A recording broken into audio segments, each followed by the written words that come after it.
कांदा कापती कशाला ग? काय करायचं तुला कांदा कापून? काय करायचं म्हणली? पोहे करायचे. गुंजन बघा कांदा कापून आहे ना पोहे करायची म्हणती. बघा ती कांदा कसं कापायला. ए गुंजन बाळा हाताला लागन ना. मम्मी देतीन तुला कापून. तुला कोण म्हणत नाही तरी तू मनाने कापती बाळा. इकडे बघ गुंजन, चाकू हाताला लागत असतो. मम्मी कोण कापून घे कांदा, तुला मम्मी कापून देते. इकडे बघ, मम्मी कोण कापून घेते ना.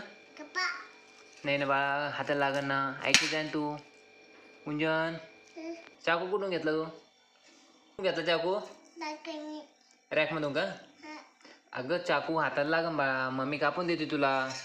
तू ठेवून दे बरं चाकून ते आता ठेवून दे. मम्मी कापून घे तू, मम्मी कापून देते. तिकडे बघ तू पोहेच खायचे ना. पोहे आवडते तुला? बरं मम्मी करून देते तुला. कापून करून देते मम्मी. कांदा कापून करून देते. बाय कर.